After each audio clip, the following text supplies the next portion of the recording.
Pale nyuma tulikuwa na bima ya afya ilikuwa inaitwa NHIF. Hiyo NHIF ilikuwa lazima uwe umeajiriwa ama uko na uwezo wa kulipa ndio upate bima ya afya. Tumesema kama Kenya, sio mtu mwenye ako na uwezo ama ako na kazi peke yake ndiye anakuwa mgonjwa. Hakuna mtu anatuma application ya kuwa mgonjwa. Si kila mtu anaweza kuwa mgonjwa? Haijalishi kama uko na kazi, haijalishi kama huna kazi, kila mtu anaweza kuwa mgonjwa. Si namna hiyo? Ndio tukasema tunaweka bima mpya ambayo itashughulikia Wakenya wote. Yule ako na kazi, yule hana kazi, yule ako na uwezo, yule hana uwezo, kila mmoja wetu utapata bima ya afya. Wenye uwezo watalipa. Nyinyi ambao hamuna uwezo tutawalipia kama serikali ya Kenya.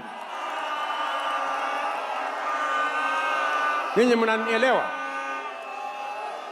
Tunaelewana? Tunaelewana?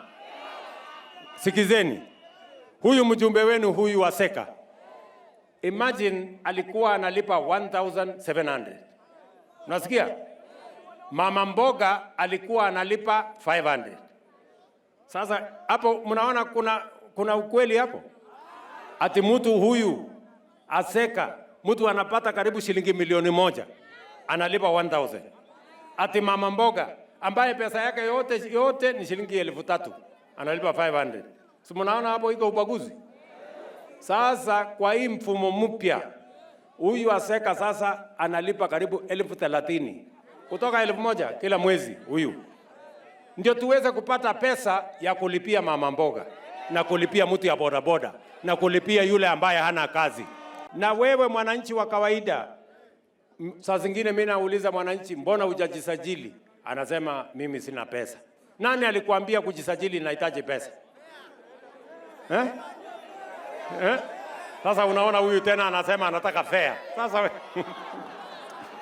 wale CHPs wale watakuja mpaka nyumbani wakusajili hapo kwako.